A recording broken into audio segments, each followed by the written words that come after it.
un sens du montage qui est évident, qui est incroyable, qui rend quasiment chacun des films, qui en fait quasiment à chaque fois des petites perles de comédie documentaire, on va dire. Mais à côté de ça aussi, la force des films réside évidemment dans les personnages que tu vas arriver à trouver. Alors je me demande comment est-ce qu'on fait pour trouver des personnages comme ceux-là, et autant de personnages, et puis comment est-ce qu'on s'y prend pour les approcher. J'imagine qu'il y a un temps d'apprivoisement, parce qu'on les voit se livrer assez facilement à la caméra, mais j'imagine qu'il y a un temps d'apprivoisement où on approche un peu les gens d'abord sans caméra, et combien de temps est-ce que ça prend avant d'enclencher devant la caméra et de commencer à filmer des choses? Alors, comment on trouve les personnages? C'est une question qu'on va évidemment poser 100 fois. Et si je réponds la vérité, je donne l'impression de me moquer de vous. C'est-à-dire, je dis on trouve les personnages en les cherchant. Mais ça peut être de multiples manières. C'est très difficile de répondre de manière globale et théorique à la question. Si vous voulez, on peut reprendre les 6 sujets brièvement.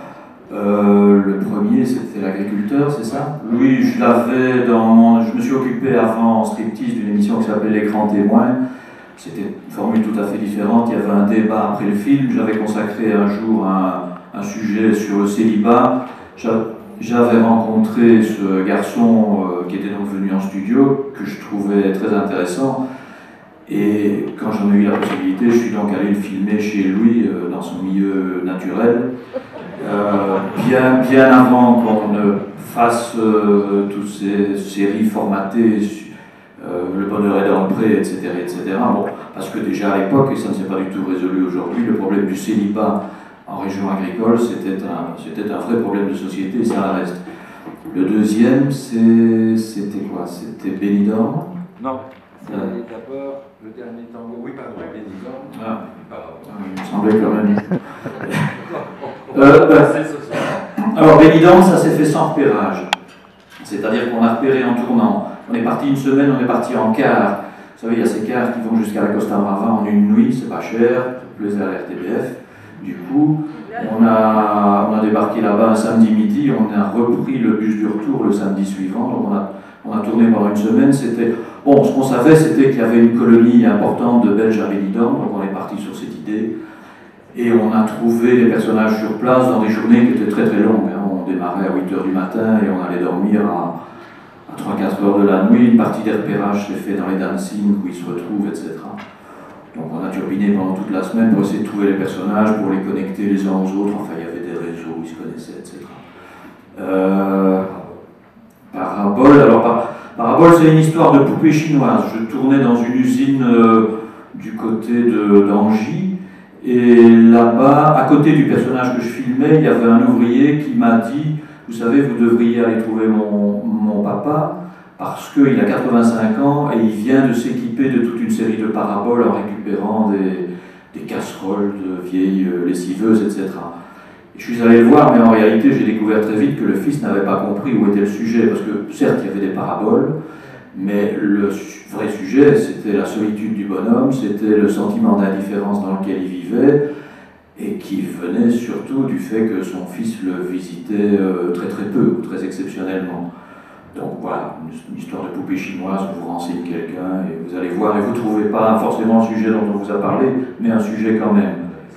Alors Madame et Service, c'est un copain qui m'a dit tu sais, j'habite Tilf, et là je vais de temps en temps boire mon verre dans ce bistrot. Tu devrais t'y intéresser parce qu'il y a un couple à côté duquel Signoret Montand dans le chat au Gabin constitue un prix Nobel de gentillesse. Et voilà, je suis tombé sur ces personnages. Et puis, alors le double sujet belgo-sicilien, je crois que Luc Gauchel, rédacteur en chef de La Meuse, doit être quelque part dans la salle. Ah, pardon. Je voulais lui dire, répétez-lui, que je dois beaucoup, moi j'aime beaucoup la vraie presse populaire locale. Il y a Charles Clessens ici qui est correspondant de la Meuse pour la vallée de la Veste, il le lui répétera. J'ai trouvé pas mal de sujets dans des petites entrefilets ou dans des petites entrelignes dans la presse populaire, la Meuse notamment. Et cette histoire de conflit insoluble, hein, c'est la situation impossible, vous l'avez bien compris, avait déjà été évoquée par la Meuse lors d'une précédente audience. Et donc je me suis intéressé au sujet, je suis allé voir les gens, et on avait les avocats, et on a démarré avec eux. Et puis le dernier sujet, alors, je ne sais pas si Marc Mélon est là ou non, c'est qu'il m'avait demandé l'année dernière quelles étaient les influences cinématographiques qu'on avait subies ou dont on avait profité à Striptease. J'avais été complètement incapable à l'époque de réfléchir et d'avoir un élément de réponse. Ici, c'est intéressant parce qu'on aurait pu tester la connaissance encyclopédique cinématographique de Marc. Il y a un film en 1977. Moi, j'ai beaucoup aimé toute la période, je m'en suis nourri, toute la période du cinéma italien, les comédies sociales entre 1960 et la grande époque du cinéma italien et la fin des années 80. Et en 1977, 3 réalisateurs, Mario Monicelli, Ettore Scola et Dino Rizzi, se mettent ensemble pour réaliser un film à sketch, il y a 12 tableaux, qui s'appelle Les Nouveaux Monstres. Je ne sais pas si ça dit quelque chose à quelqu'un, qui est un truc formidable, où il y a, à la manière de Striptease quelque part, il y a des sujets de 10 minutes qui évoquent les problèmes contemporains ou les problèmes futurs de l'Italie. Il y a une histoire sur le terrorisme, il y a une histoire sur un type un indigent qui se fait écraser sur le périphérique autour de Rome, et que l'ambulance transporte d'hôpital en hôpital et qu'on refuse dans chaque hôpital parce qu'il n'a pas la bonne carte de sécurité sociale. Je vois que Renzo là se rappelle. Et il y a une pièce de 10 minutes qui m'avait soufflé à l'époque. C'est un fils, un quinquagénaire, costume cravate impeccable, portant beau, interprété par Alberto Sordi, et qui un beau matin vient avec son Alfa Romeo rutilante, haut de gamme, chercher sa petite mère dans un quartier populaire de Rome. On comprend tout de suite qu'ils ne se sont plus vus depuis très longtemps, et il lui dit: écoute maman, aujourd'hui j'ai tout laissé tomber, je te consacre toute ma journée, c'est pour toi, on va être nous deux, on va aller se promener à la campagne, etc.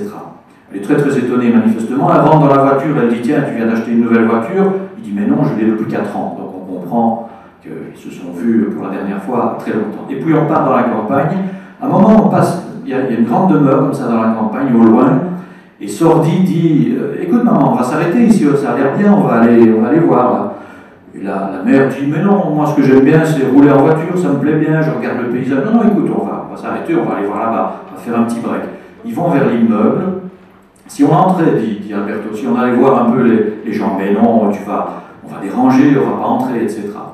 De fil en aiguille, le fils frappe à la porte, arrive une mère supérieure en costume d'infirmière.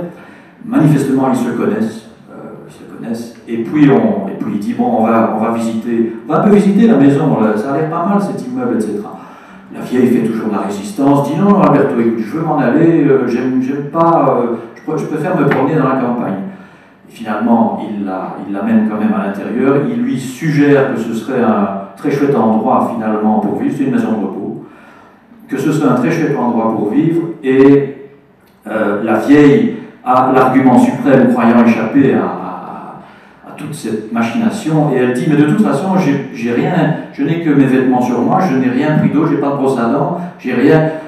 Et qu'à cela ne tienne, Alberto Sordi repart vers l'Alfa Romeo, il ouvre le coffre et il y a une grosse valise avec tous les effets de la vieille qu'on place là-bas.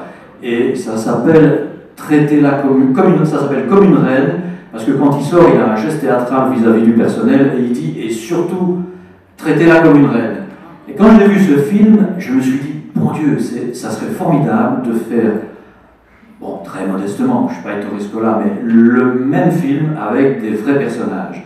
Et ça m'a tourné pendant les années dans la tête. Bon, je suis arrivé à Striptease, j'ai eu l'occasion de le faire, et donc je me suis arrangé pour repérer. Ce qui est difficile, c'est quand vous allez trouver les directeurs de maisons de repos et que vous demandez prévenez-moi quand vous aurez dans une semaine des gens qui vont arriver. Ça marche pas. Ça marche pas parce qu'ils savent. Moi, ce que je voulais filmer, c'est le jour du placement, parce que je pense que c'est le moment clé.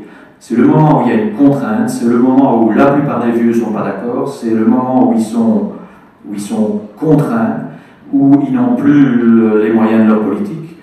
Et c'est vraiment ce jour-là qui est important. Alors moi, on me proposait évidemment, comme toujours, les appartements témoins, c'est-à-dire les petits vieux, les petites vieilles, pas trop décatis, encore jeunes, qui sont contents d'être là. Il y en a toujours bien 10 ou 20% dans ce cas-là, dans les maisons de repos. Et je ne voulais pas faire ça, puis finalement, je me suis adressé à un endroit ici qui s'appelait un For Home, où les gens qui cherchent une maison de repos rapidement pour leurs parents vont prendre des renseignements sur la disponibilité, les prix, etc. J'ai déposé une pile de stencils avec le projet expliqué, donc voulant filmer le moment, le jour où on allait placer les personnes. Et le premier qui m'a téléphoné, qui a répondu à l'appel, c'était le monsieur que vous voyez. Et on a commencé à filmer, au point que je me souviens 48 heures plus tard, 72 heures plus tard, d'autres gens me téléphonaient et j'ai dû refuser en disant bah, écoutez, non, j'ai mon sujet, j'ai mon personnage, on est en train de filmer, ou c'est à peu près.